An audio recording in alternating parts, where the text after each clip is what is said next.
grupo. Les mandé un tema de defensa del consumidor para que todos pudiesen entenderlo. Vamos a retomar ahora defensa del consumidor porque lo di muy rápido, para que quede la estructura. ¿Qué tenemos que saber en defensa del consumidor? ¿Qué es consumidor? El concepto de proveedor, cuando evidentemente eso nos permite. Porque yo les digo que tienen que saber qué es consumidor y qué es proveedor, porque es lo que me va a permitir establecer que hay una relación de consumo y hay un contrato de consumo. Cuidado, puede haber una relación de consumo sin la necesidad de contrato. Esto es importante, porque muchas veces cuando ustedes presentan la demanda en el Poder Judicial, siempre quieren hacer alusión a un contrato, y muchas veces no hay contrato. Otra cosa que quiero, ya les voy a aclarar por qué no siempre hay contrato. Otra cosa que quiero que entiendan qué significa, porque algunos me preguntaron, la cadena de comercialización. La cadena de comercialización empieza, supongamos que yo hago un auto, no sé, voy a comprar un auto. Vamos a hacer de cuenta que esto, siempre, vamos a ver el rojo si funciona. Acá está. Bueno, esto es un auto, aunque no lo crean. Supónganse que ustedes compran ese auto. Ya sé, ninguno de ustedes va a querer comprarlo, no importa. Evidentemente, hay un fabricante de este auto. A su vez, supónganse que ese barco, esto es un barco. Ese auto vino en un barco. ¿A dónde vino en un barco? A un señor con un depósito en Buenos Aires, en aduana. A su vez, esa aduana la transportó en un camión, que fue en ese camión hasta llegar a la concesionaria. ¿Qué les quiero decir con esos dibujitos que se van a acordar de mi tiempo? Todo esto implica una cadena de comercialización. Ustedes están en esa punta. Ustedes son los sujetos que van a comprar acá. Pero por esto va a responder el que transportó, el que almacenó y eventualmente el que fabricó. Todo esto es una cadena de comercialización. ¿Se entiende? Cada producto que ustedes vayan y compren no viene por sí mismo. Hubo una cadena antes. Yo compré esta agua. Esta agua seguramente, ¿qué pasó? Vino alguien y el primero me la vendió el señor del negocio.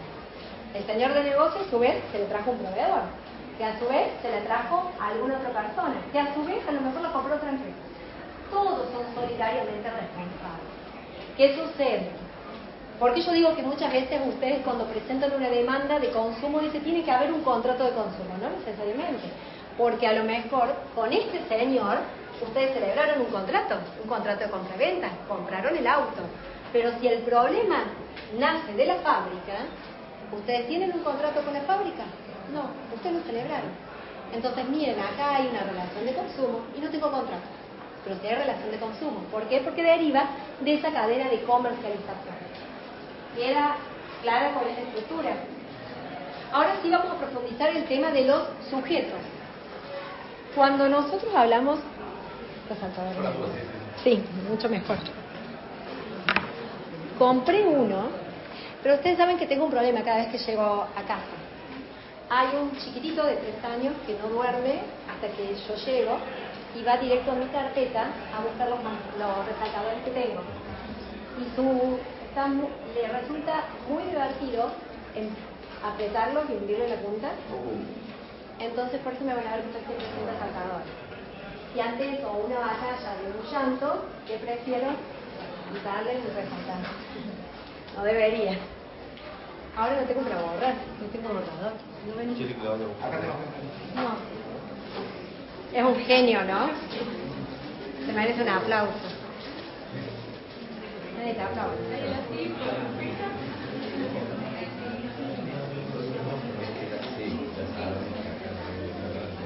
Nos falta un día y ya hacemos. Profe, cuando se dice trazabilidad, ¿es parecida a la cadena de comercialización o va por otro lado de eso? No sé qué dice. No, lo he escuchado en otro lado que dice con la trazabilidad de un producto vos podés saber de dónde surgió, ¿verdad? Claro, sí. A eso se refiere. Como lo estás empleando, sí. Nosotros tenemos básicamente 3 sujetos. El consumidor, vamos a decir el contratante. Contratante. consumidor contratante, tenemos el otro consumidor que no es contratante, que es equiparado. ¿Se acuerdan en el segundo párrafo del artículo que leímos la clase pasada? Dice que aquel sin ser parte del contrato utiliza el bien o servicio. El típico ejemplo que yo les doy es que mi marido contrató internet, pero yo también lo estoy usando. El contratante es mi cónyuge. Yo vendría a ser un equiparado, estoy utilizando el servicio. Sin embargo, existe otro sujeto, que es el famoso expuesto. También lo van a tener como bystander, lo pronuncian, bystander. Este señor expuesto, con la reforma del Código Civil y Comercial, se lo saca del concepto de consumidor. Si lo tenemos al expuesto, ahora voy a explicar qué significa, si lo tengo este expuesto cuando hablamos de publicidad y de prácticas abusivas. Lo que primero vamos a leer es el artículo, a los fines de explicarlo, explicar el concepto, y después vamos al tema de este famoso expuesto a una relación de consumo. ¿Se acuerdan qué artículo era? ¿El consumidor? 1092. Hola. La relación de consumo, profe. ¿Querés leerlo, por favor? Sí. Gracias. Artículo 1092. Relación de consumo, consumidor. La relación de consumo es el vínculo jurídico entre un proveedor y un consumidor.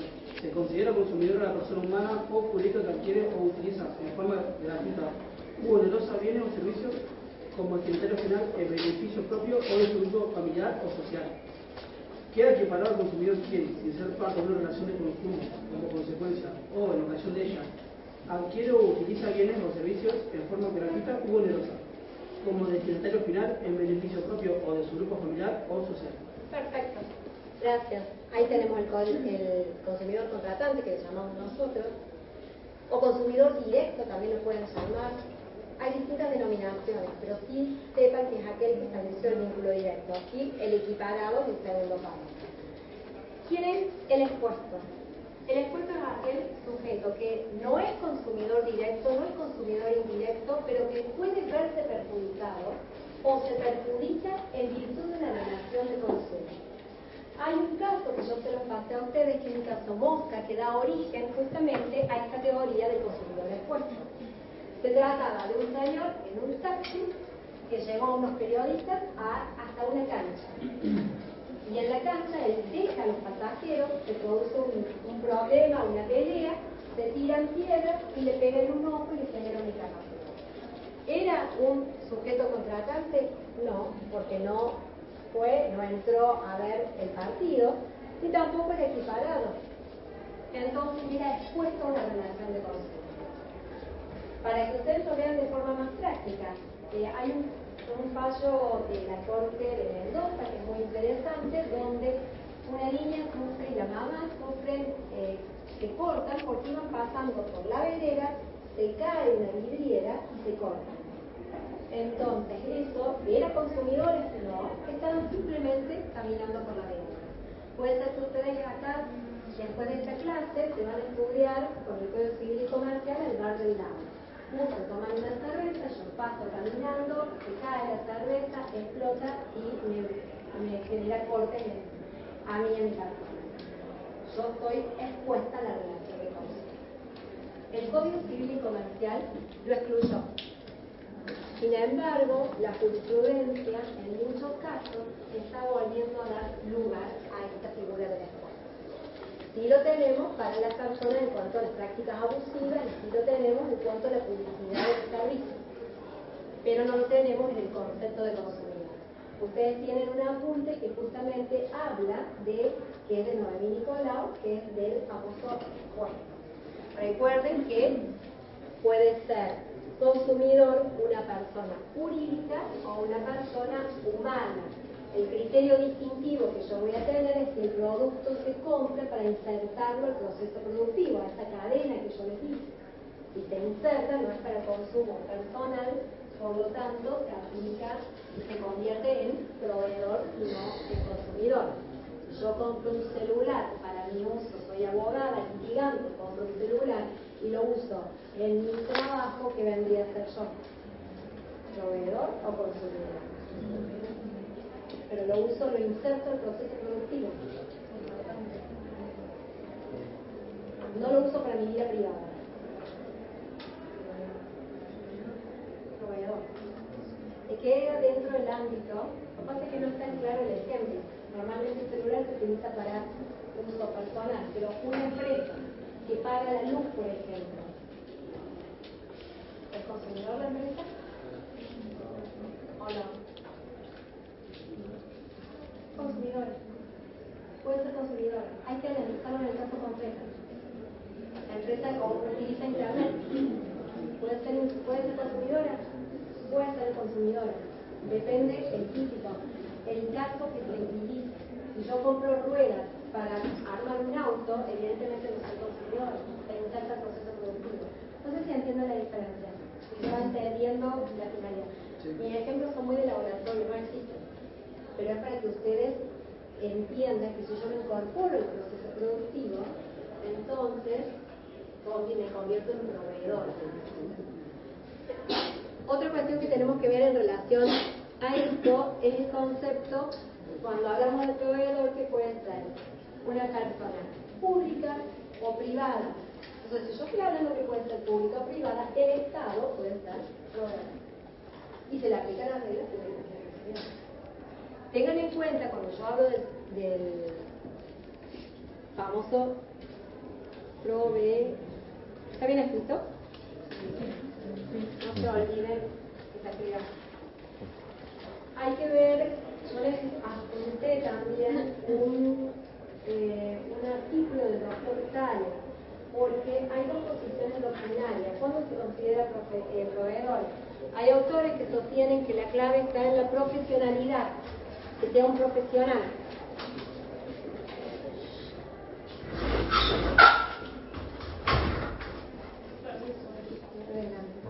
Hay otros que sostienen que es la habitualidad.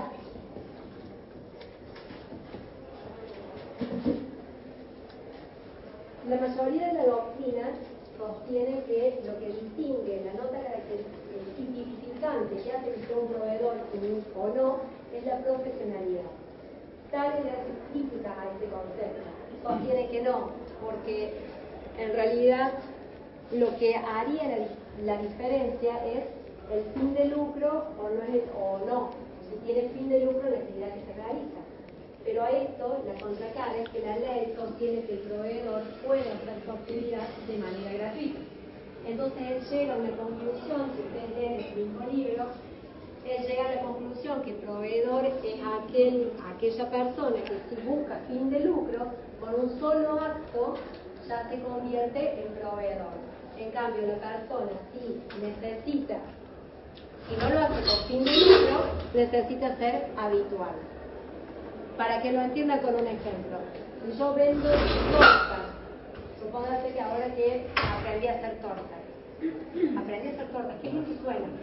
Solo sé hacer una, y es la única que me sale. Y me sale bien. Entonces no hago otra cosa más que esa. Y a eso le pongo distintas variantes. Le pongo coco, le pongo chocolate, le pongo baño y queda fantástico. Estoy haciendo una torta en distintos moldes y queda divino. Supóngase que yo le empiezo a hacer y a entregarla de manera gratuita. Si lo hago de manera habitual, para tales, yo me convertiría en proveedor.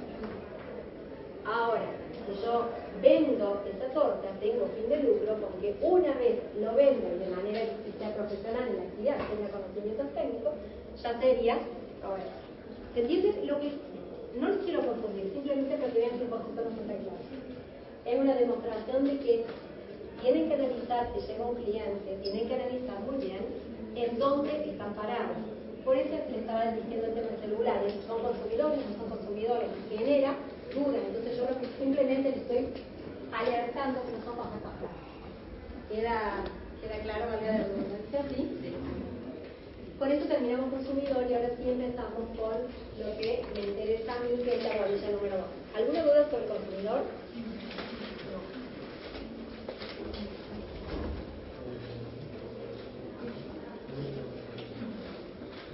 Igual que me interesa a mí, te estoy mintiendo, ¿no? Me interesan todas, ¿no? Pero ahora me interesa el número 2. Acá vamos a ver los elementos esenciales o estructurales de la obligación. ¿Qué significa elementos esenciales? No de definiciones complicadas, elementos esenciales en los cuales no existe obligación. Si tengo estos elementos, tengo obligación. Si no tengo estos elementos, no tengo obligación. Básicamente yo les pasé una sinopsis de que son 3 elementos internos que hacen a la estructura y un cuarto elemento, que hace al aspecto externo, que es la causa. Entonces tenemos por un lado los sujetos, el objeto, el vínculo y la causa. Sujeto, objeto y vínculo vendrían a ser los elementos internos y la causa es un elemento externo. Van a ver que hay toda una discusión de los distintos elementos, si son o no. Principalmente la discusión es en relación al vínculo, porque ¿cuál es el fundamento de la crítica? Cuando nosotros vimos, ¿se acuerdan? La clase pasada vimos lo que era relación y dijimos que era el vínculo, una relación. Yo les decía que había, la relación teníamos un objeto y teníamos un sujeto o un sujeto y un sujeto. Entonces, quienes critican el tema del vínculo dicen no es un elemento propio de la obligación, sino es propio de toda relación jurídica o relación.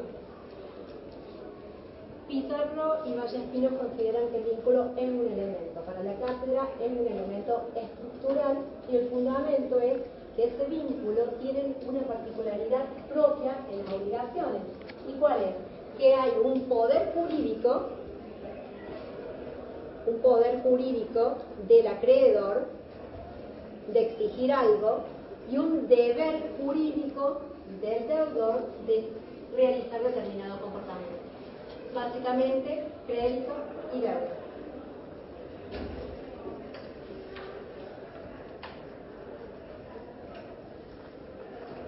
Lo que vamos a hacer ahora es analizar cada uno de los elementos. ¿Qué entendemos por sujeto? ¿Qué entendemos por objeto? Vínculo y causa. Yo lo voy a ir orientando en qué tenemos que saber en esta bolilla, porque hay temas que lo vamos a ver más adelante. Vamos a empezar con el sujeto.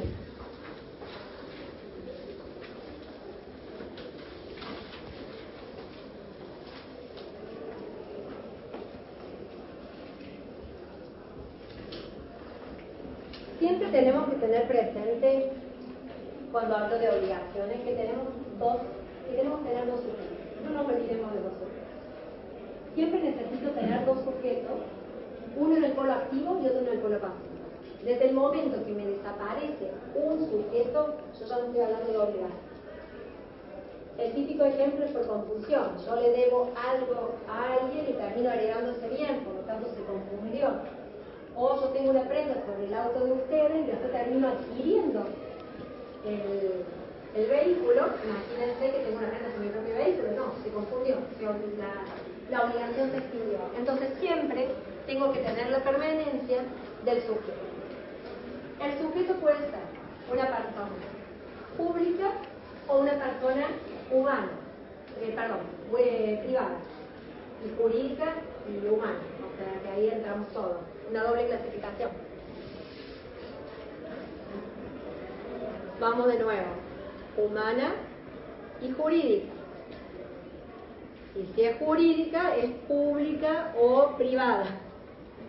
Porque creo que los dije cambiado, ¿no? ¿Se entiende? Humana, jurídica, puede ser pública o privada. ¿De dónde sacamos este concepto? Lo sacamos del Código Civil y Comercial. Hay dos artículos que van a tener que saber. Dos artículos. no le van a necesitar todos los artículos, pero bueno, vamos ahora. Están muy serios, ¿están bien? Hace calor. Hace calor, sí, pero no justifica que estén tan serios. ¿Quieren que prenda el aire o no? ¿Sí? Ventilador. Ventilador. Voy a seguir la sinopsis porque leí la sinopsis, no sé si estoy siguiendo la sinopsis.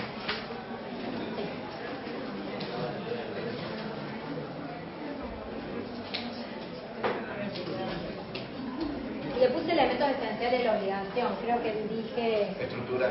Estructurales, creo que, sí. Voy a seguir la sinopsis para después no decirle palabras sinónimas. Si nosotros hablamos que el sujeto, objeto y la causa son estructurales, cuando yo hablo de la causa fuente vendría a ser no estructural. ¿Por qué? Porque es externo, no hace la estructura de la obligación. Porque creo que utilizó otros términos recién cuando lo explicaba. Las personas pueden ser pública o privada. ¿Alguien sabe dónde está la clasificación? Artículos 146 y 148. ¿Alguien me dice algo, por favor? Artículo 146. Personas jurídicas públicas. Son personas jurídicas públicas. A. El Estado Nacional, las provincias, la Ciudad Autónoma de Buenos Aires, los municipios, las entidades autárquicas y las demás organizaciones constituidas en la República al que el ordenamiento jurídico atribuye su carácter. B. Al Estado extranjero, las organizaciones a las que el derecho internacional público reconozca personalidad jurídica y toda otra persona jurídica constituida en el extranjero cuyo carácter público resulte en derecho aplicable. C. La Iglesia Católica. Y el otro artículo de las privadas. Artículo 148. Personas jurídicas privadas. Son personas jurídicas privadas A. Las sociedades. B. Las asociaciones civiles. C. Las juntas de asociaciones. D. Las fundaciones. E. Las iglesias, confesiones, comunidades o entidades religiosas. F. Las mutuales. G. Las cooperativas.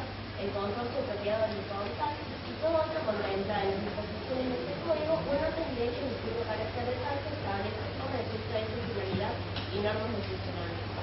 Gracias.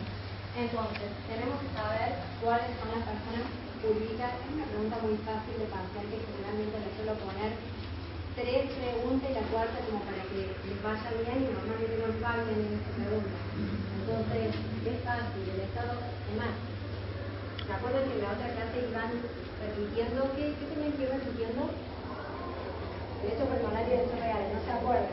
¿Se acuerdan que tenía que salir en el colectivo derechos reales y derechos personales? Bueno, hoy público-privado. Personas públicas, personas privadas. Personas jurídicas, ¿no? Es cortito, ya apenas suben en el colectivo ya lo saben. Después ya cuando bajen, vemos que no tienen que saber en el medio. ¿Alguien que viene de otra localidad que tenga un viaje más extenso? Menos, Cabalacos. Ya vamos a encontrar el tema para profundizar un poco. ¿Qué pueden profundizar ustedes? Un poquito más. Lo va leyendo en el colectivo hasta llegar allá. Sí. Aparte, ¿qué pasa? Me van a decir, apagan las luces. El celular con luz, o sea, alumbran, pueden tranquilamente llegar hasta allá. Al menos esta parte ya lo sabe. Sí tenemos que saber lo que es capacidad. Con relación a esto tenemos que saber qué es capacidad de derecho y qué es capacidad de ejercicio. Tenemos que saber que la capacidad, yo esto solo de rápido, se supone que en derecho privado uno lo sabe, que es la capacidad de derecho, que es el grado de aptitud que tienen las personas para ser titulares de derechos y obligaciones. Y justamente la capacidad de ejercicio, por favor, no de hecho, que hay gente que cursó todavía con el código de deberes, ya hablamos de capacidad de ejercicio, que es justamente realizar actos por sí mismo de la vida civil. Si yo estoy hablando de una incapacidad de derecho, la nulidad va a ser absoluta y es inconfirmable. ¿Por qué la nulidad va a ser absoluta? Porque está interesado el orden público. Cuando yo estoy hablando de capacidad de ejercicio, la nulidad va a ser relativa y es confirmable.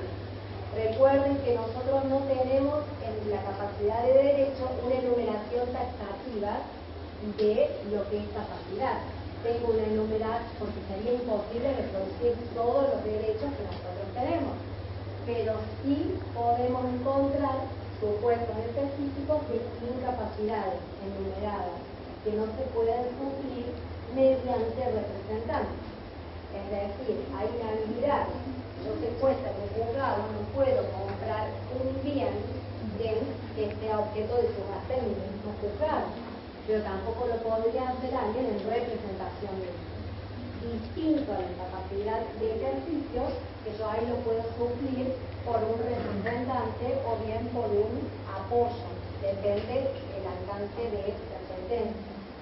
También recuerden que nosotros tenemos que hablar, cuando hablamos de capacidad, de una capacidad progresiva, que va a depender de la edad y madurez que tenga la persona. La regla en principio, hasta adquirir los 18 años, la mayoría de edad es una incapacidad, pero sin embargo es progresiva, porque la ley autoriza determinados actos. ¿Cuáles son los artículos que tienen que saber? Esto sí es importante y sí es importante para definir un examen final. Si yo les pregunto capacidad y ustedes no saben capacidad, el examen finaliza en este mismo caso. Lo mismo pasa con el paro. Generalmente hay alguna pregunta de capacidad.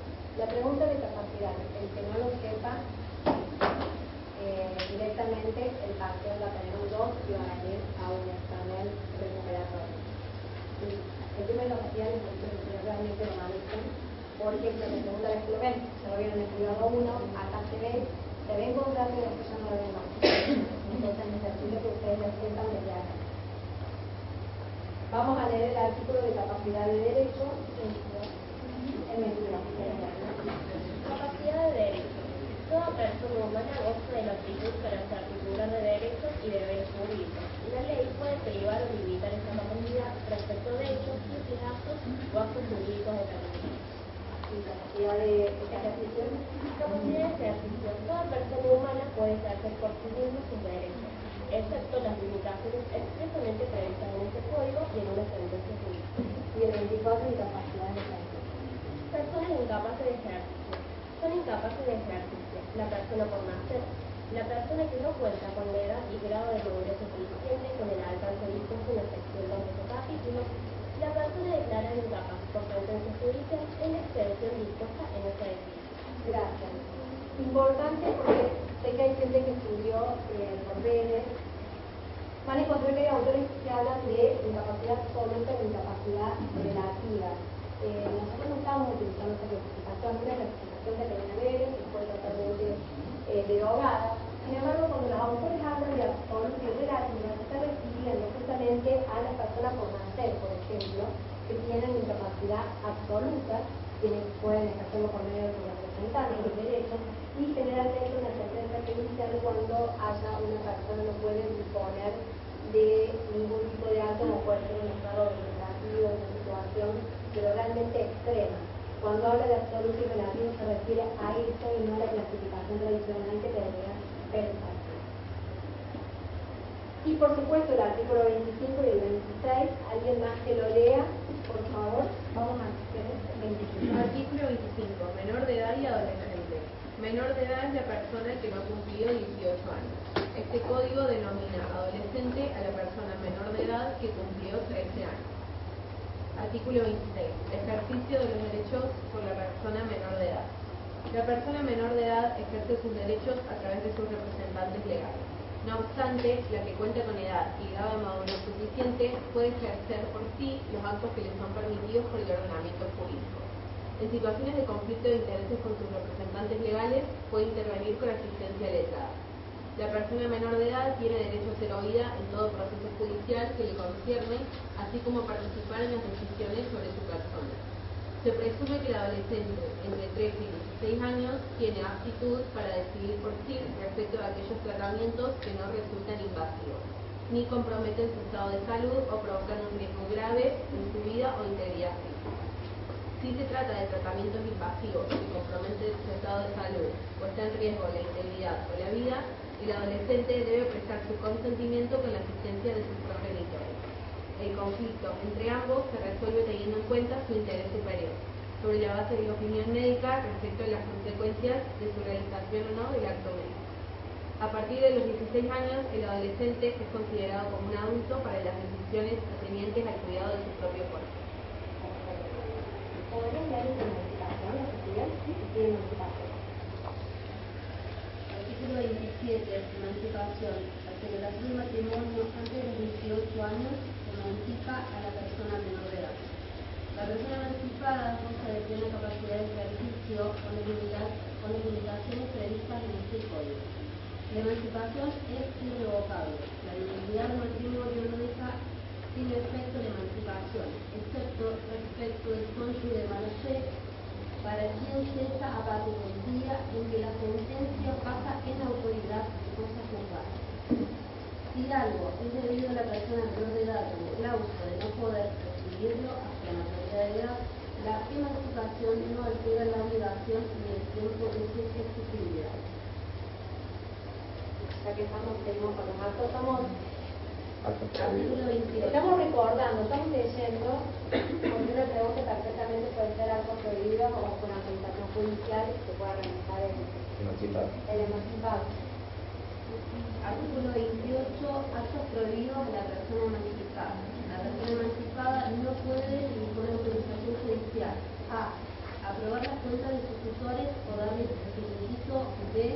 hacer donación de bienes que hubieran recibido a título gratuito. C. afianzar obligaciones. La fianza, ¿no? La obligación entre garantes.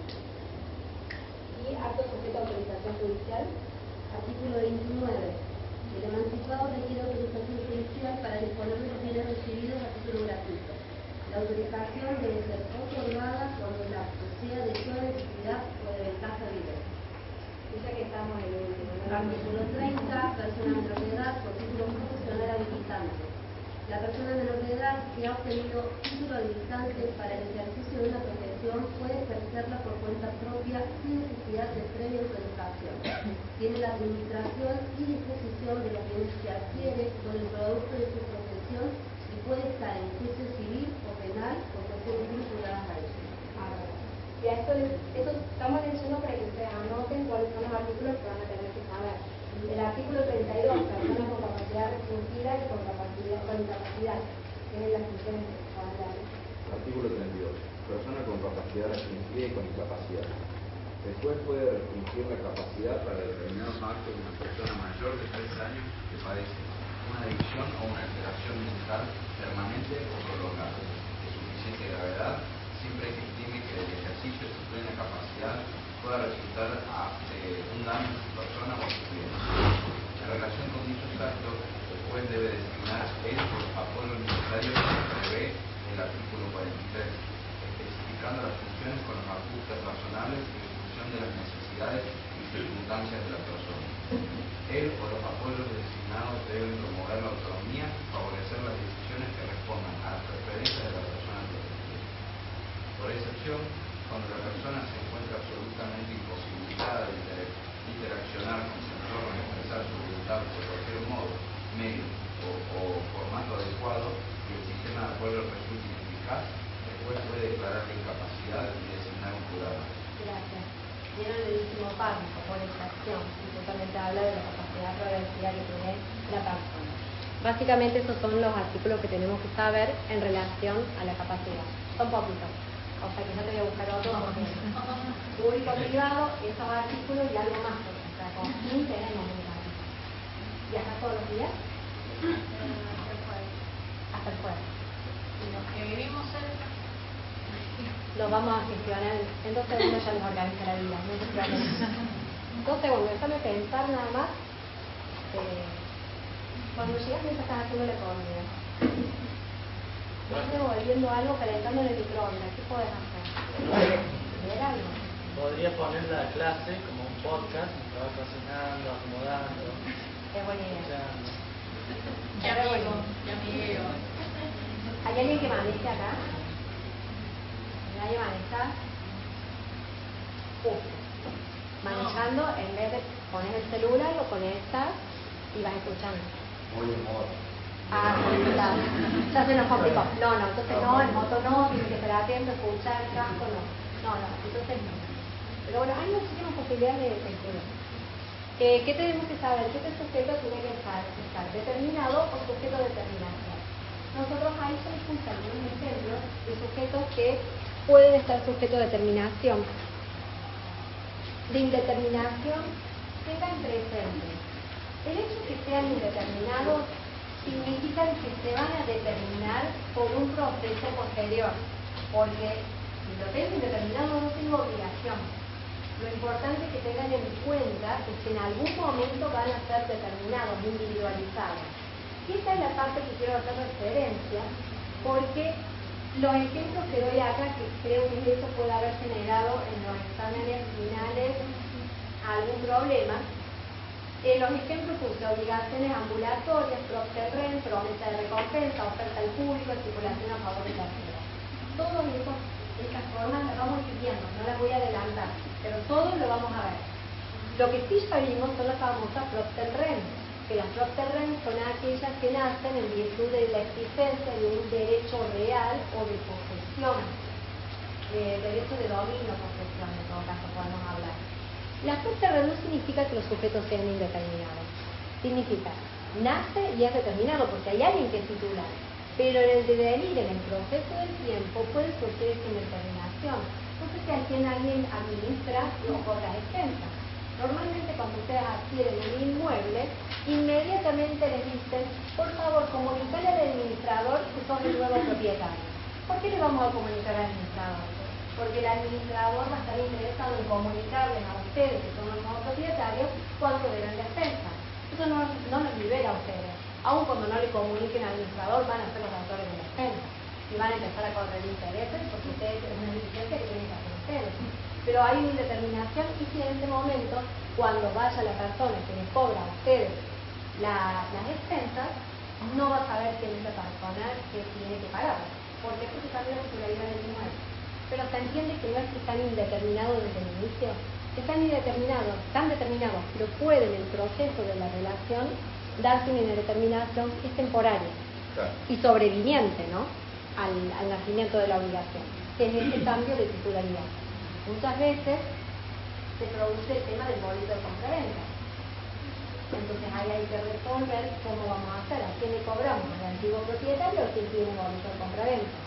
En principio el que responde es el que está inscrito en el registro, que es oponible a terceros. Recuerden que la publicidad en el registro de la propiedad hace la oponibilidad de terceros. Por lo tanto, quien tiene que pagar el obligado sigue siendo todavía el titular registrado. Más allá de que se acuerde otra cosa que lo pague el titular del boleto de compraventa. El punto 3, auxiliares. Acá tenemos el principio, el punto 2, el tema de auxiliares, dependientes, colaboradores o sustitutos. Nada impide, o el principio general es que la obligación puede ser realizada por un tercero. ¿Cuándo no va a poder realizarla un tercero? Cuando la naturaleza de la obligación no lo permite, es decir, que se tuvieron en cuenta las características personales del sujeto, como puede ser que yo necesito un pintor determinado y no es el mismo Picasso que cualquier otro pintor. O la naturaleza del contrato y el acuerdo de la naturaleza del contrato o el acuerdo que tienen las partes. Es decir, naturaleza del contrato por un lado, que es la obligación, o por otro lado, acuerdo de partes. ¿Se acuerdan que yo les contaba que quería que la fiesta, la habitación de Francisco la pintara Josué? No sé si les conté el ejemplo de la clase pasada. Sí. Evidentemente la naturaleza de la obligación lo puede cumplir cualquier otra persona que se dedica a hacer pintura, pero contractualmente yo quería que él lo hiciera, entonces había un acuerdo de paz, más allá que fue una determinación, pero tengan en cuenta esa característica. Entonces, el principio es que se puede realizar por tercero y esos terceros pueden ser dependientes, colaboradores o sustitutos. Pero hay diferencias. El dependiente, a mí me gusta más hablar, porque soy muy sumergida en el derecho laboral, de colaboradores. ¿Por qué de colaboradores? Estos colaboradores pueden tener relación de dependencia o pueden ser autónomos. ¿Qué significa autónomo? Monotributista. no hay relación de dependencia. La reforma laboral se permite que el empleador se valga de colaboradores que no tengan relación de dependencia. Entonces, tranquilamente, cuando ustedes van incluso en este negocio que van acá en la facultad, seguramente hay un dueño, pero el dueño se vale, a los fines de realizar la prestación, de colaboradores. El típico ejemplo que incluso Pizarro lo da es el acto médico. El cardiólogo va a operar, pero para operar necesita colaboradores.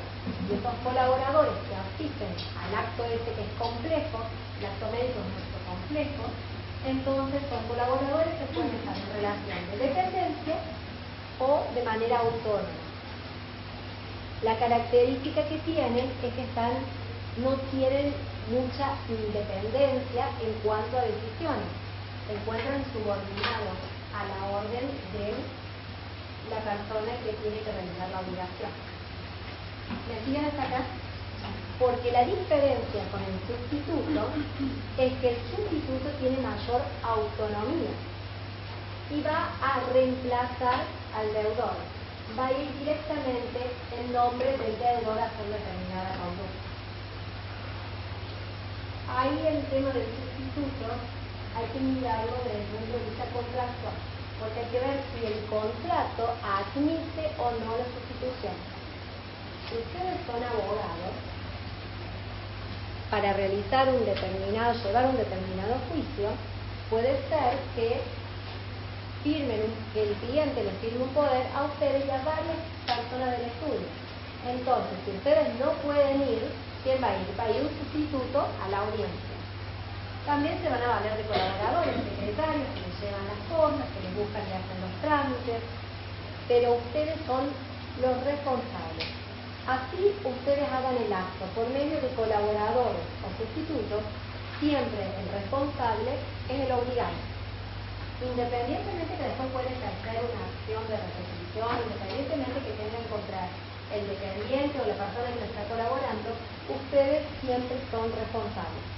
Entonces, cualquiera sea la forma, acá dice auxiliares, dependientes, colaboradores o sustitutos, en cualquiera de los casos, siempre responden ustedes por la obligación. ¿Entienden qué funciona y cómo funciona? Profe, tengo una duda. ¿Dependiente y colaborador sería lo mismo o no es lo mismo? Yo lo tomo, dependiente que hay una relación de dependencia y colaborador autónomo, pero en realidad yo lo tomo como que se vale de prefiero utilizar la palabra auxiliar, que ese auxiliar puede ser dependiente de una relación o puede ser autónomo. Dependiente significa que es un empleado. Y autónomo es lo que nosotros decimos en derecho laboral. Autónomo no está en relación de dependencia, es decir, no existe responsabilidad, pero en realidad puede haber una relación de dependencia encubierta. Yo porque estoy manejando derecho laboral. Como se dice en la cooperativa, ¿no se dice eso? No, en la cooperativa Que hay una relación encubierta. sí, pero es muy difícil de demostrarla. Yo no he visto ningún juicio de cooperativa donde, al menos que me haya llegado conocimiento, donde demuestren que son empleados.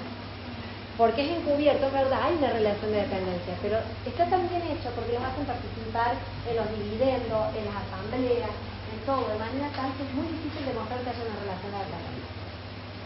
Básicamente, si bien no es tema de la materia, cuando nosotros hablamos de dependencia, hablamos de dependencia económica, jurídica y técnica. Es decir, que a una persona yo le estoy pagando el sueldo, le estoy dirigiendo las tareas y tengo facultades disciplinarias, evidentemente está en relación de dependencia. ¿Por qué lo hago que sea monotributista? Para tener menos carga social, para pagar menos de carga tributaria. Pero básicamente eso es lo que yo necesito que ustedes sepan, que una cosa es los colaboradores y otra cosa los sustitutos. ¿Puedes repetir cuando hablamos de dependencia de económica, Y técnica. Económica es cuando recibís un sueldo independientemente de la ganancia de la empresa. Vos todos los meses cobrás 800.000 pesos. No importa si la empresa ganó o no ganó, ese es tu sueldo. Pero a la vez técnica, porque está sujeto a que la empresa te diga las formas y los modos de hacer. Y jurídica son pasibles de recibimiento de sanciones por parte del empleado. Si llegas tarde, más de 3 veces, te pueden descontar del sueldo. Si faltas sin justificación, te pueden descontar del sueldo.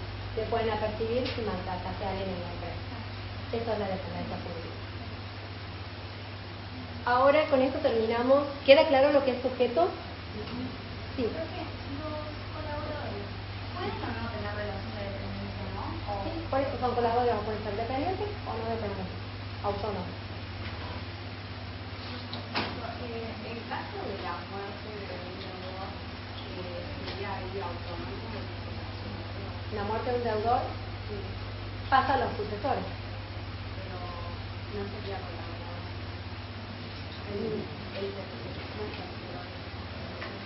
No entiendo cómo es el vínculo. O sea, tenemos una persona y se murió el colaborador. No, murió el deudor. Se murió el deudor, asume el sucesor. Siempre cuando hablamos de sujetos, yo no hablo de sujeto solo. Sujeto, para arriba o para abajo, lo que lo quieran poner, los herederos. Tengan cuidado esto, cuando fallece alguien, ustedes no solo reciben acreencias, reciben las deudas. Porque por ahí están con la ilusión de que fallece alguien y ustedes van a recibir todos los créditos, las casas, las propiedades, los autos, están felices por eso, pero en realidad no, porque también reciben las deudas. Entonces muchas veces ni les conviene recibir la herencia. ¿Por qué? Porque hay más deudas hay más pasivos que activos. Entonces no les conviene. Pero en caso de fallecimiento, siempre que hablamos del sujeto, siempre tenemos que tener el sujeto o los herederos de fallecimiento. Ahora sí vamos al tema del objeto. El objeto lo tenemos en el artículo 725 del Código Civil y Comercial, se los puse.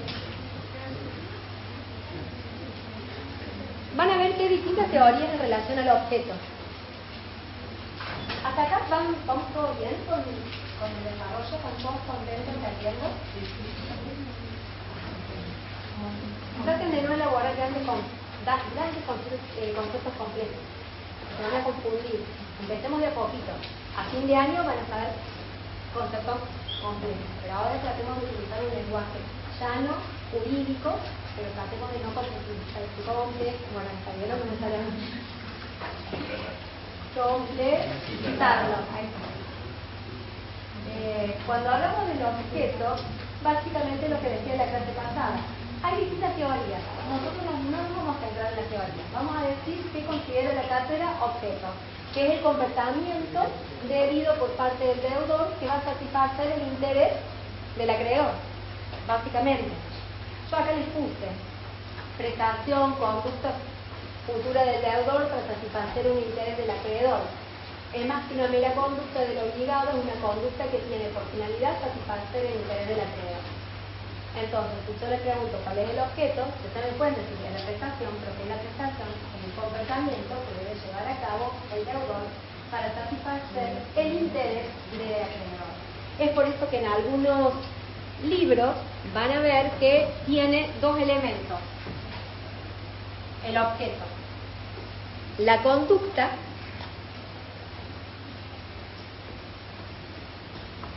y el interés.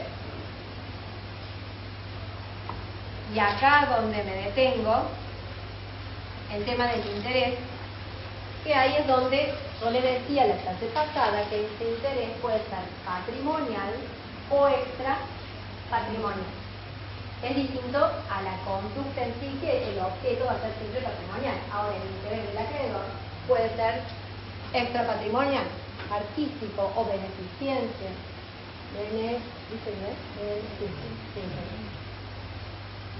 Pocas horas de dormir. También lo pueden definir como la conducta debida. Es otro concepto. Ustedes le pueden un comportamiento debido, la conducta debida, la conducta por la cual se obligó, pero siempre para definir objeto empiecen por la conducta que satisface un interés, y ese interés va a ser el del acreedor. Los requisitos seguramente lo han visto, los requisitos siempre lo deben haber visto. Hay algo que me olvidé en relación ahora que me dicen del sujeto y la herencia. También puede ser sujeto de obligaciones una persona que todavía no existe. la persona por nacer, por supuesto que va a estar sujeto a que nazca con vida, y también tenemos las fundaciones. Muchas veces las fundaciones se empiezan a crear, se crean por testamento. Entonces, muchas veces, aún antes que existan, van generando obligaciones. El artículo, lo que yo les decía, que seguramente cuando vieron en privado 1, vieron las características del objeto, igual acá la vamos a repetir. Vamos a leer primero el artículo 725. ¿Querés leerlo? Artículo 725, requisito. La prestación que constituye el objeto de la obligación debe ser material y jurídicamente posible, lícita, determinada o determinable, susceptible de valoración económica y debe corresponder a un interés patrimonial o extrapatrimonial de la criatura. Vieron que ahí está el tema del interés patrimonial o extrapatrimonial que yo les decía, y por otro lado, susceptible de valoración económica, de la parte que también les había dicho. Estos elementos se los escribí acá. La posibilidad material, ya lo vieron, ¿no? ¿Se acuerdan de esto? Que no tendría que ser contrario a las leyes de la naturaleza y la física, ¿se acuerdan? El típico ejemplo que damos todos, pero nunca se me ocurre otro, el cruzar a nado el océano, el tocar el cielo con las manos, son los típicos ejemplos que usamos año tras año. Después, jurídica. Por ejemplo, yo no puedo constituir una hipoteca sobre un bien mueble, porque la hipoteca es propio de un bien inmueble. Después, si discute en relación a esto, que debe ser originaria y no sobrevenida. ¿Por qué? Siempre la imposibilidad tiene que ser sobrevenida, porque si es originaria, no nace la obligación. No tengo obligación. Para que haya obligación, tiene que haber un objeto posible. Que después se vuelva imposible, hace que se extinga la obligación. Pero en el momento en que yo me paro los fines de evaluar si hay una obligación, este objeto debe ser posible. Después, debe ser absoluta y objetiva. Cuando se refiere a absoluta, que no debe ser una mera dificultad, o una mera postergación en el tiempo, o una tardanza en el cumplimiento, sino que debe ser realmente que no se pueda realizar. Y objetiva, que es independiente de la situación particular del sujeto. Porque puede ser subjetiva, que yo no pueda pagar porque estoy en una situación de conjunto quiebra, pero en una situación mía. Hay una imposibilidad mía, pero no una imposibilidad del objeto. El objeto se puede cumplir. Yo no lo estoy pudiendo cumplir, que es distinta. ¿Tendré consecuencias? Sí. Tendrán que ir a verificar la quiebra, veremos cómo lo hacemos jurídicamente. Después, lícito. Cuando hablamos de lícito, siempre ustedes me dicen contrario a la ley, pero por favor agreguemos la moral, las buenas costumbres, el orden público, que también puede ser lo lícito, y lo ilícito es mucho más amplio. Y patrimonialidad e interés es lo que acabamos de dar. En relación al objeto es fácil. Es simplemente la conducta, formado por dos elementos básicamente dentro del objeto, que es la conducta, el interés del acreedor, y son estas características. Y después pasamos al tercer elemento. El elemento no material, que es el vínculo jurídico, o ligazón entre el sujeto activo y el sujeto pasivo. Directamente, acá, nuevamente, cuando hablamos de vínculo, lo que hace es unir al sujeto activo con el sujeto pasivo y incluye sus sucesores, pero nunca terceros.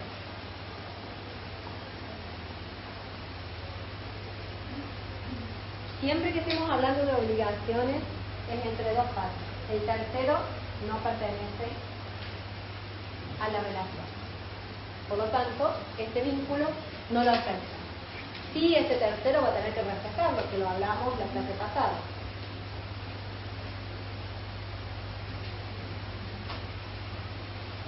El tema de las atenuaciones. Hay muchos en los libros, depende de ustedes lo que sigan. Yo les puse en favor de Vittori el principio de protección de la parte débil. Y después les puse en las obligaciones de hacer y no hacer No se admite que la ejecución forzada pueda comprender la realización de actos que importen violencia sobre la persona del deudor y el principio de buena fe. Son supuestos donde se afecta el vínculo jurídico. Cuando yo digo, ¿por qué estoy afectando el vínculo jurídico? Estoy afectando ese equilibrio de igualdad entre las partes. Por eso se produce y se habla de una atenuación de ese vínculo, de ese equilibrio. Cuando el favor de victoria, ¿qué significa? Ante la duda si el deudor está o no obligado, la regla es que no está obligado. No sé si está bien esta norma. Ese principio en realidad.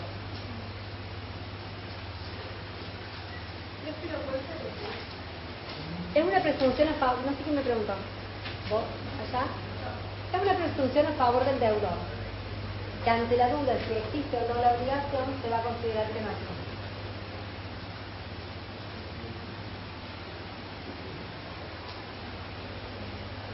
Cuidado, siempre a favor del deudor. Pero es distinto al principio de protección de la parte más débil, o el principio pro operario no es derecho laboral, pro consumidor, por ejemplo.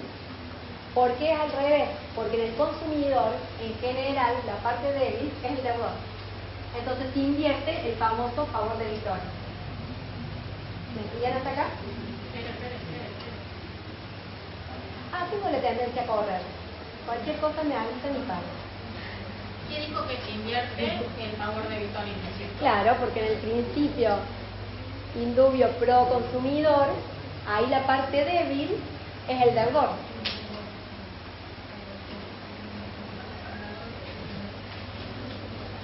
Perdón, la parte débil es el acreedor. Retomemos. El principio de victoria, ante la duda si está o no obligado, ¿cuál es? Es a favor del deudor. El principio de protección de la parte débil es a favor del acreedor. ¿Por qué? Porque el acreedor es la parte débil. El deudor es la parte fuerte. ¿Quién va a libertar? El empresario. Muy tarde, ¿no? Vuelvan todo, ¿no? A leerlo. Quedó claro, ¿no? Porque si me dicen esto en el examen parcial, queda plasmado. En el final lo podemos negociar un poquito y tratar de sacar lo correcto, pero en el examen parcial si no les va a salir la prueba de los apuntes que toman. Y después el principio de buena fe. Y en las obligaciones de hacer también hay una atenuación, porque yo tengo la obligación de hacer, pero como yo dije, no puedo ir a agarrar y meterlo en el auto y que haga determinada conducta. Tenemos un límite. Que lo vamos a ver más detenidamente cuando veamos obligaciones de hacer. Y no se preocupen que cuando tengan que estudiar la bolilla 2 por el parcial, las obligaciones de hacer lo vamos a ver, así que van a entender perfecto los ejemplos. Ahora no quiero avanzar sobre los ejemplos. Y después tenemos la unidad y pluralidad de vínculos, que son las famosas obligaciones que le causan muchos problemas a ustedes, específicamente si hay algún recursante lo deben saber, que son las famosas mancomunadas y solidarias. No las vamos a ver ahora en esta unidad, las vamos a ver cuando veamos mancomunadas y solidarias, y ahí les voy a explicar las obligaciones recíprocas. Están también acá. Esto lo vamos a dejar latente. O sea que cuando vayas a COSCIN no te falta esto, solamente capacidad. Yo te voy a agregar algo más, porque es poco. Ay, profe. Es que necesitan estudiar. Aunque no lo crean, ya vamos como 70 páginas de pizarro. Un poquito más. 80 páginas de pizarro. Pero yo te lo estoy resumiendo. Trato de ver. Porque yo tengo este problema que yo siempre di en la cátedra A. Y de pronto estoy acá. Estoy bien, estoy feliz, no. Pero el problema está en que estoy leyendo Pizarro Vallecino para poder seguir la línea de Pizarro Vallecino. O sea, trato de buscar y leerlo para explicárselo, bajárselo, porque por ahí sé que es complejo.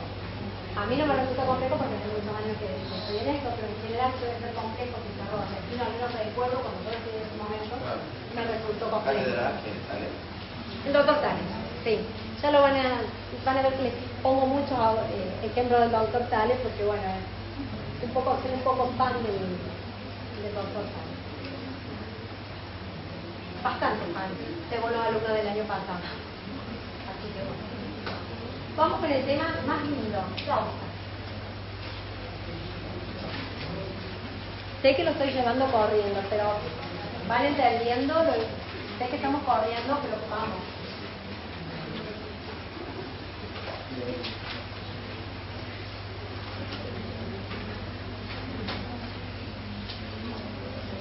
El tema de la causa, tenemos que saber que tradicionalmente hay una clasificación, que seguramente todos lo saben, de causa fuente, causa fin y causa motivo.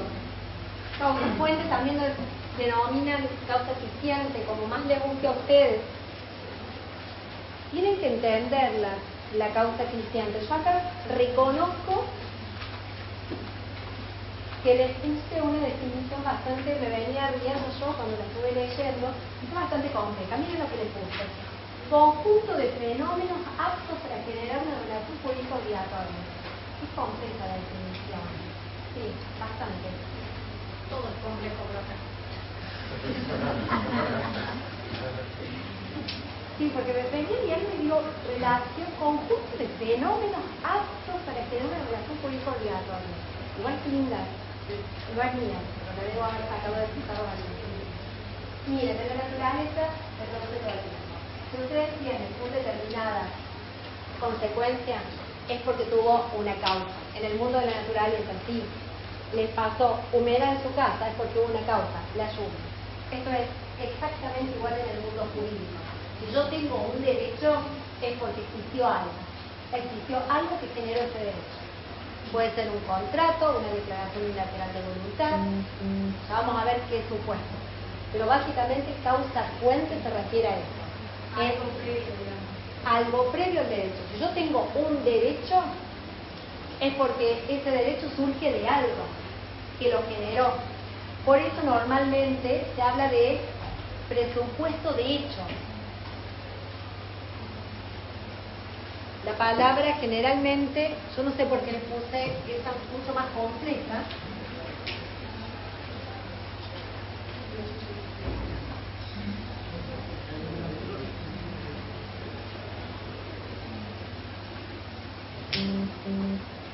El presupuesto de hecho que el ordenamiento jurídico considera idóneo justamente para generar obligaciones. Es como yo les digo, con las leyes de la naturaleza, la lluvia genera humedad. Si yo tengo un derecho, tengo que haber un presupuesto de hecho. Supónganse que tengo derecho a un dinero, pero ese dinero lo tengo porque seguramente existe acá un contrato que me permite tener ese derecho. Esa es la causa eficiente o causa fuente. Sí. Por eso se habla de que es un conjunto y no una sola unidad. No te escucho. Por eso se habla de que es un conjunto y no es un solo derecho, ¿verdad?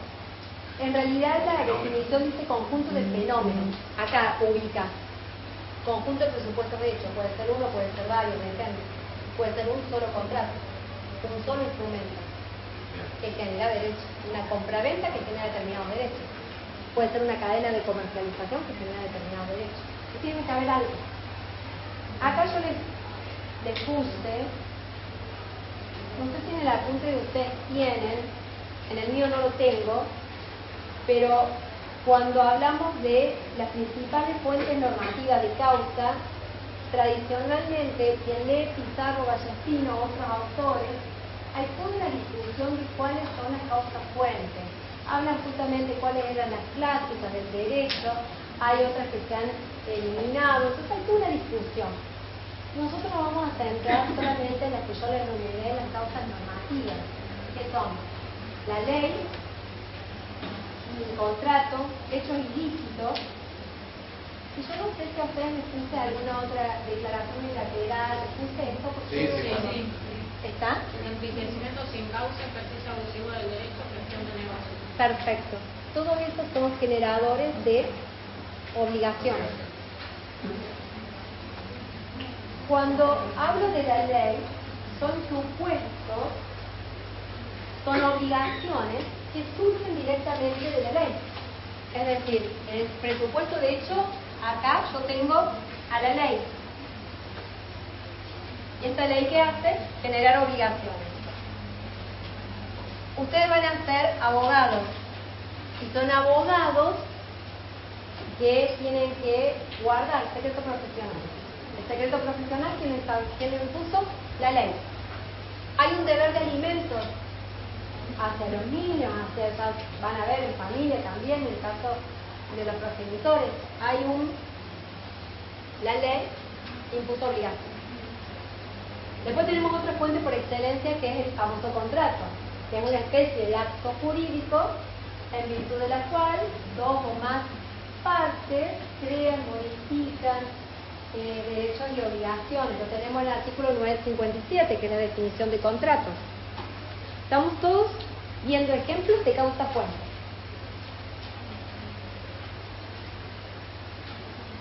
El 957 ya se los leo.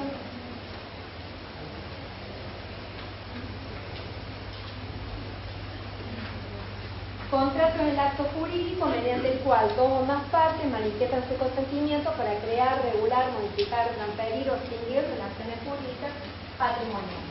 Eso es el contrato. El contrato es por excelencia la fuente de obligación. En la medida que ustedes están celebrando todo el tiempo un contrato. Hoy seguramente cuando pudieron tomar un medio de transporte, ahí celebraron un contrato. Si vinieron acá, compraron un agua, ahí celebraron otro contrato. Son todas obligaciones que fueron surgiendo. Entonces, tenemos por un lado, cuando hablamos de la ley, normalmente, yo acá no se los anoté, me parecen los apuntes, creo que no, porque se habla de esta palabra, creo que es ley. Esta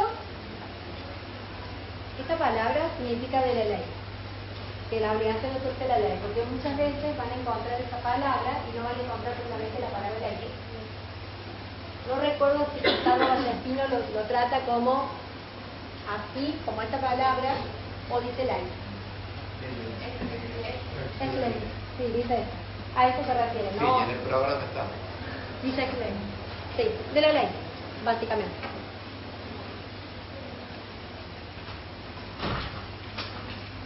Después tenemos los hechos ilícitos.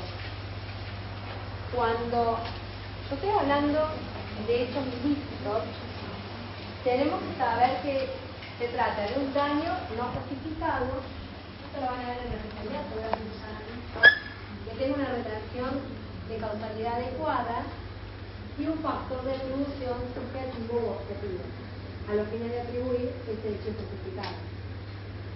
Nosotros nos vamos a quedar en esta materia, en esto, cuando un hecho ilícito genera obligación, cuando es un hecho injustificado, cuando existe una relación de causalidad adecuada y hay un factor de atribución, subjetivo u objetivo.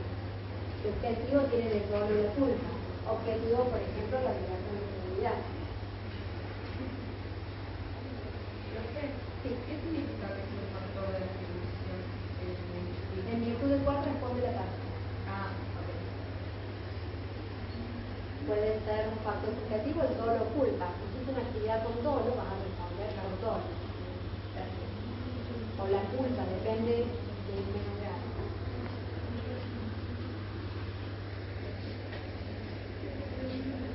Y muchas veces existe el deber de seguridad. Yo no dolo o culpa, pero sí tengo una obligación de seguridad. Si tengo un restaurante y alguien se cae, yo no tuve la culpa, el cañón que cayó. Pero hay una obligación de seguridad hacia el cañón, responsabilidad objetiva. El factor de atribución, ¿por qué responde la persona? El resto de los supuestos, seguramente yo sé que están todos desesperados por saberlo, pero lo vemos más adelante. Nos vamos a quedar con esto nada más. No sé qué les puse, les puse declaración, enriquecimiento sin causa, declaración de derecho y gestión de negocio. No te preocupes, nos vemos todos en las últimas horas. Sí. Y declaración unilateral de voluntad es algo que normalmente estoy preguntando y nadie sabe. Les paso el dato de eso. Después vimos la causa fuente. Después vimos la causa fin. La causa fin la vamos a estudiar en materia contractual. Siempre se habla en materia contractual. Básicamente es el fin autorizado por la ley o por el ordenamiento jurídico. Seguramente yo le he dado puesto ordenamiento jurídico. Sí, el fin inmediato autorizado por el ordenamiento jurídico, que ha sido determinante de la voluntad. Les doy un ejemplo para que lo entiendan en la vida práctica, que se entiende por esto.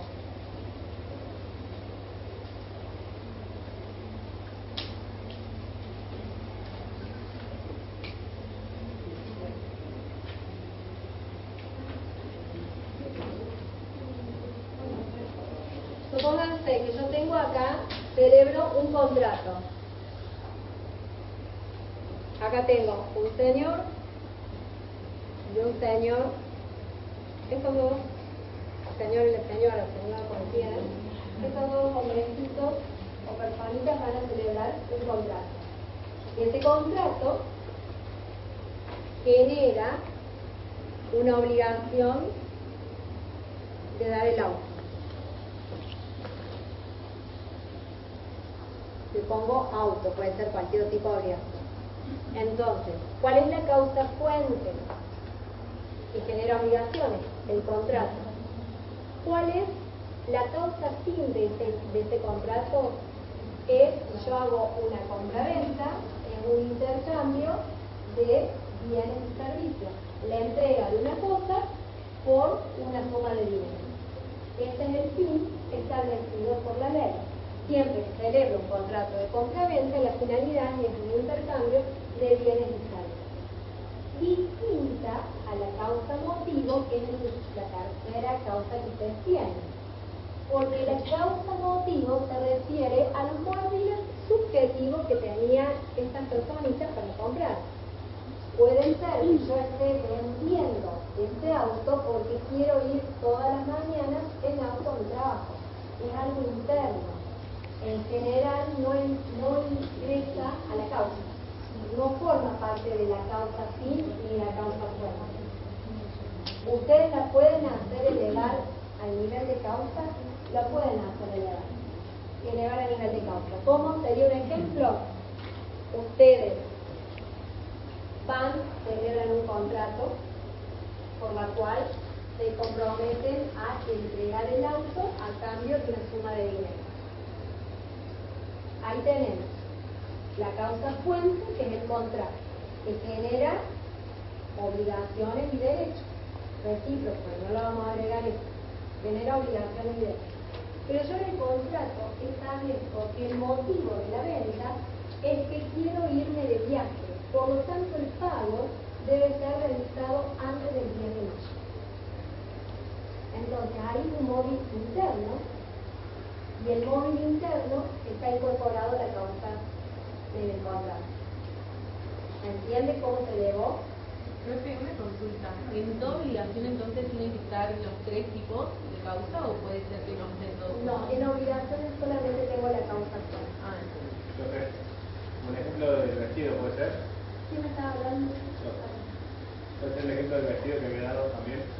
El tema del vestido, sí, es aburrido el ejemplo, pero sí, pero también implica la causa motivo. La causa motivo, que necesito un vestido para determinada fiesta. Claro. Pero si yo no lo dejé establecido en el contrato, ¿por qué lo quiero dejar establecido? Porque supónganse que la obligación, yo vendo mi auto y necesito el dinero. Supónganse que tengo esta parte, necesito el dinero. Pero yo no digo, hay que pagarlo del 1 al 10 de mayo. Pero yo le digo que yo no le pongo que quiero irme de viaje. Del 1 al 10 seguramente para 10 viajes. Pero después cuando reclame, no le puedo agravar el reclamo diciéndole, mire, como consecuencia de que usted no me pagó, yo me fui de viaje. Distinto el caso que diga en el contrato, mire, yo quiero ese dinero antes de que de mayo porque me quiero ir de viaje.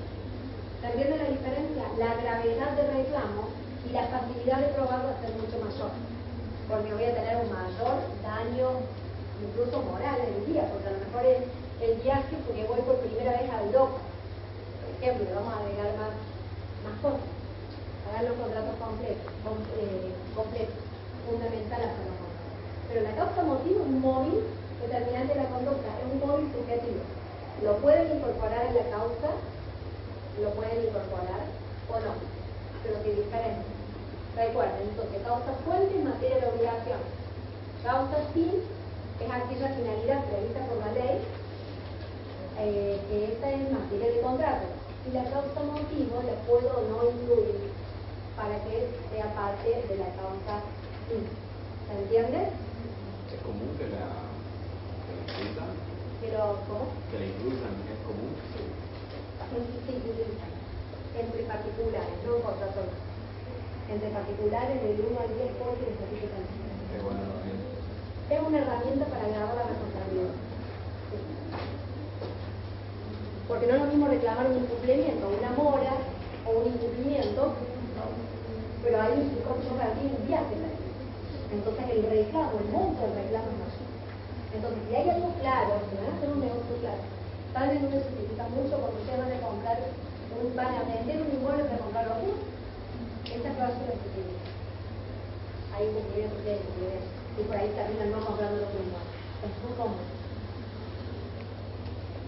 Además, tengo una compañera que acaba de hacer un contrato, que acaba de vender su departamento a cambio y justamente compra el otro con la condición que esté entregado en realidad ayer que lo tenía que entregar.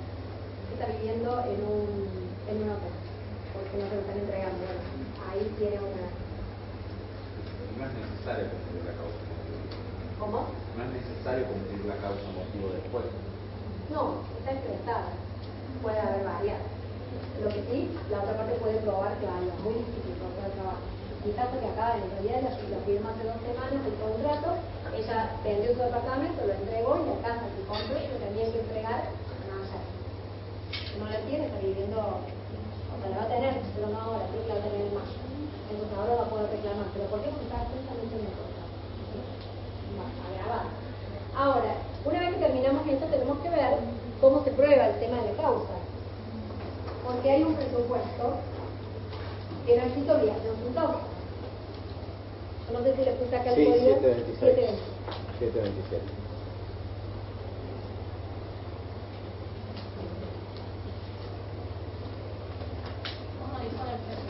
No hay obligación sin causa. Igual importante, la obligación no se presume. Ante la duda si hay o no obligación, no hay obligación. Por lo tanto, ¿qué vamos a hacer siempre? Firmar instrumentos privados o instrumentos públicos que acrediten la deuda. Porque le van a tener que mostrar al juez que hay una obligación. Y si yo pruebo la obligación, recién ahí se presume la causa. Porque he visto más de un escrito en materia judicial donde dice, bueno, la obligación se presume. No, la obligación no se presume. Se presume la causa, que es distinto. Yo pruebo la obligación, entonces se presume que no es causa. Como yo les decía, yo de pronto tengo un derecho, pero si tengo ese derecho a cobrar dinero, de algún lado debe venir. ¿De dónde? No lo sabemos, pero algún lado. Si tengo humedad en un techo, y de algún lado debe venir. Alguna causa debe haber. ¿Se entiende a qué se refiere que no existe obligación sin causa? Porque si no, imagínense, de pronto uno andaría en derechos volando. De pronto, tengo derecho a tal cosa. O voy yo a tu casa y tengo derecho a comer. ¿Qué van a comer derecho a eso? ¿Algo rico? No puedo cocinar ni estudiar. No, si se puede acá, el compañero dijo que podía escuchar y hacer un momento de permanencia. ¿Van a comer algo rico? ¿Nadie cocina rico? No. Con unos fideitos guapos. No, si ven, no hay alguna otra propuesta. Arroz. Arroz con fideos. ¿Arroz con qué? ¿Alguna otra propuesta que no sea arroz y fideo? Mandarla de calabaza. Compro.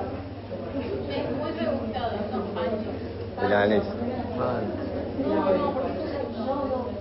En 5 minutos. Pero no le puedo dar hasta 5 minutos. Es para mediano, no sé. Así que porque voy a ver de que la frase. Ah, sí, no, ahí sí voy. Bueno, yo no sé, no voy a comer. Imagínate que yo me considero con derecho a ir a comer, y ahora sí me debería considerar con derecho a ir a comer. Tarta de calabaza, hacemos de tanto. Tu madre me considero con derecho a ir. Bueno, sí, pero ¿dónde estaría la causa, la obligación? Ahí ella tiene la obligación de darme de comer, pero ¿por qué? Tiene que haber una causa. Entonces, el artículo 7, para acelerar un poquito más por la hora, el 726 le dice: no hay obligación sin causa, es decir, sin que se derive de algún hecho idóneo para producirla, de conformidad con el ordenamiento jurídico. Por supuesto, la causa debe ser ilícita. La obligación que se funda en una causa simulada es válida en la medida que haya una causa verdadera. Son los típicos actos de simulación lícita que dieron en privado. Prueba de la existencia de la obligación, presunción de fuente legítima. ¿Pueden leerlo? Sí. Prueba de la existencia de obligación, presunción de fuente legítima. La existencia de la obligación no se presume. La interpretación respecto de la existencia y la extensión de la obligación es descriptiva. Prueba de la obligación se presume que nace de fuente legítima mientras no se revise lo contrario. Perfecto. ¿Tienen el orden que le da el artículo? Es decir, pruebo la obligación, no solo tengo que probar la existencia, también la extensión. O sea, ella me debe dinero, perfecto, yo pruebo que me debe dinero, pero ¿cuánto? El juez siempre va a ser restrictivo, por los principios que veníamos dando. En caso de duda va a ser siempre, ¿cómo que va a ser siempre? Que no cambie. Si les doy algo importante para que sepan, para defenderse en el caso de una sentencia arbitraria, si a ustedes les sale que logran probar la obligación, después el juez no puede desligarse de la cuantificación, de la extensión, porque ustedes lograron probar la obligación existe, no sabemos cuánto. Entonces, si rechazan la demanda porque está la obligación pero no sabe cuánto, ahí ustedes pueden discutirlo. El tema es la extensión, que la extensión de la obligación entre 10.000 y 5.000 va a ir siempre a la menor si no logran aportar pruebas suficientes.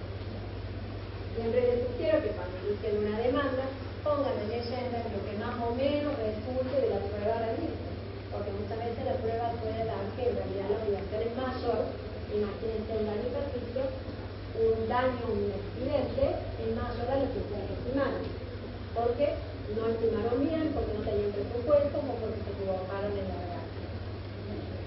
Otra cosa que tienen que entender que existe, bueno, ahí se les puse causa ilícita, causa simulada, por eso que lo vean ustedes, pero sí para terminar, no sé si están muy cansados, son las famosas obligaciones abstractas.